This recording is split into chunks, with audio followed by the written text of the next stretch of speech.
வணக்கம், welcome to Jaya's kitchen. நாம் இன்றைக்கி ஜெயாஸ் கிச்சனில் பார்க்க போகிறது கடலை குழம்புங்க. கருப்பு கடலை, கொண்ட கடலையே வேக வச்சுருக்கேன். எடுத்து வச்சுருக்கேன். வெங்காயம், தக்காளி, பச்சை மிளகாய், பூண்டு, கருவேப்பிலை எல்லாம் எடுத்து வச்சுருக்கேன். இதை எப்படி செய்யலான்றதை பார்க்கலாம். வாங்க வீடியோக்குள்ளே போகலாம். ஃபஸ்ட்டு அடுப்பை பற்ற வச்சுக்கலாம். எண்ணெய் ஒரு 3 டேபிள் ஸ்பூன் அளவுக்கு ஊற்றிக்கிறேன். நான் எண்ணெய் காஞ்சதும் கடுகு போட்டுக்கலாம். 1 ஸ்பூன் கடுகு போட்டுக்கலாம். 1 ஸ்பூன் அளவுக்கு உளுத்தம்பருப்பு போட்டுக்கலாம். வெந்தயம் 1/2 டீஸ்பூன் போட்டுக்கலாம். சீரகம் ஒரு 1/4 டீஸ்பூன் போட்டுக்கலாம். கொஞ்சமாக கடலை பருப்பையும் சேர்த்துக்கலாம். பொரிஞ்சு வருது. ஃபஸ்ட்டு பூண்டு சேர்த்துக்கலாம்.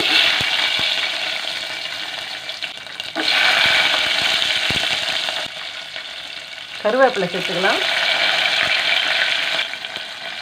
சின்ன வெங்காயம் ஒரு 100 கிராம் அளவுக்கு வெட்டி வச்சுருக்கேன், அதை சேர்த்துக்கலாம். அப்படியே பச்சை மிளகா 2 கீறி வச்சுருக்கேன், அதையும் சேர்த்துக்கலாம்.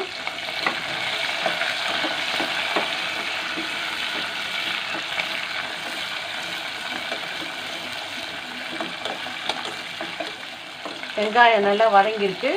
இப்போது ஒரு 3 தக்காளி வெட்டி வச்சுருக்கேன் க்யூபாக, அதையும் சேர்த்துக்கலாம்.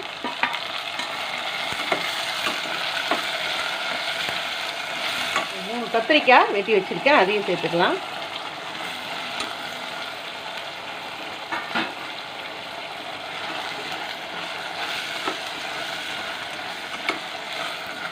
அது கூடவே உருளைக்கிழங்கு 2 உருளைக்கிழங்கு வெட்டி வச்சுருக்கேன், அதையும் சேர்த்துக்கலாம்.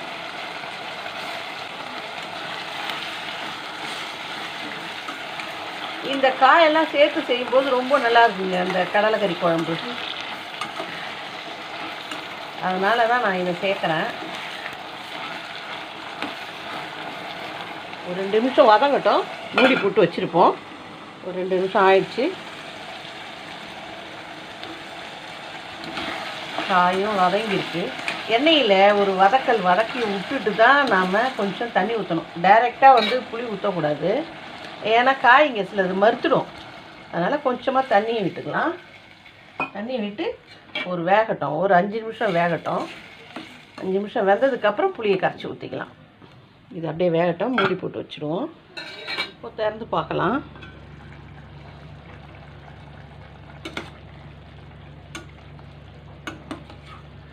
காயெல்லாம் நல்லா வெந்திருக்குது.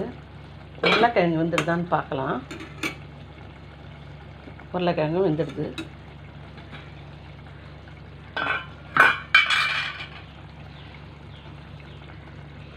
நான் இந்த மாதிரி நெல்லிக்காய் சைஸுக்கு ஒரு புளி எடுத்து நான் சுடு தண்ணியில் வச்சு கரைச்சி வச்சுருக்கேன். அதை நான் இப்போ ஊற்றலான் இருக்கேன். ஒரு 4 ஸ்பூன் குழம்பு தூள், நான் வீட்டில் அரைச்சது, இந்த தூளை சேர்த்துக்கலாம்.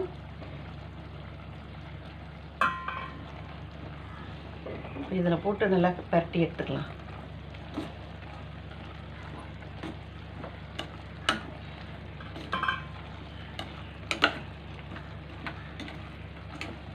இப்போ கரைச்சி வச்ச புளியை சேர்த்துக்கலாம். நான் ஆல்ரெடி இதில் கல் உப்பு சேர்த்துருக்கேன்.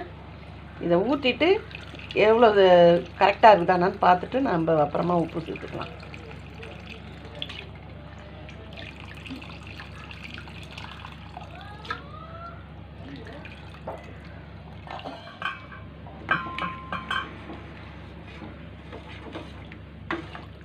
இது கூடவே வேக வச்ச இந்த சுண்டலை சேர்த்துக்கலாம். கருப்பு கடலை.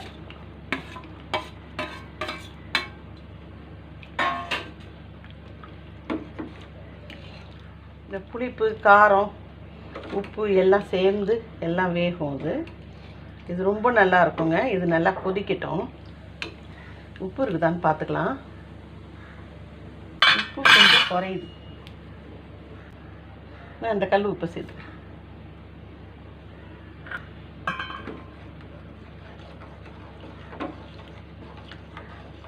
இது கொதிக்கட்டும், ஒரு 5 நிமிஷம் கொதிக்கட்டும். நம்ம அப்புறம் திறந்து பார்ப்போம். இப்போ திறந்து பார்க்கலாம். 5 நிமிஷம் ஆயிடுச்சு. எண்ணெயெல்லாம் பிரிஞ்சு வருது.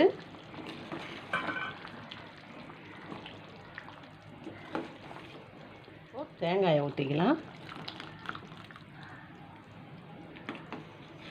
தேங்காய் அரைச்சி வச்சுருந்தேன், கொஞ்சம் தேங்காயை ஊற்றிக்கிறேன்.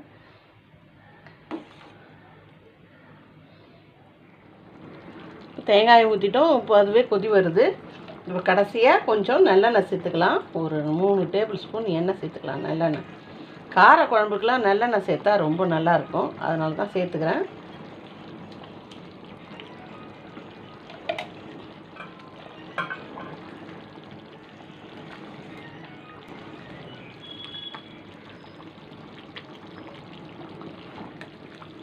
சூப்பராக கடலைக்கறி குழம்பு ரெடி ஆகிடுச்சு பாருங்கள்.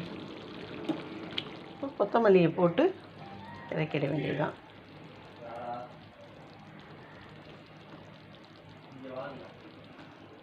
இந்த காரக்குழம்பு ரெசிபி நீங்கள் வீட்டில் செய்து பாருங்கள். செய்து பார்த்துட்டு உங்களுக்கு பிடிச்சிருந்தா லைக் பண்ணுங்கள், ஷேர் பண்ணுங்கள், கமெண்ட் பண்ணுங்கள். சப்ஸ்கிரைப் பண்ணாதவங்க சப்ஸ்கிரைப் பண்ணுங்கள் ஜெயாஸ் கிச்சனை. தேங்க்யூ. அடுத்த ரெசிபியில் பார்க்கலாம்.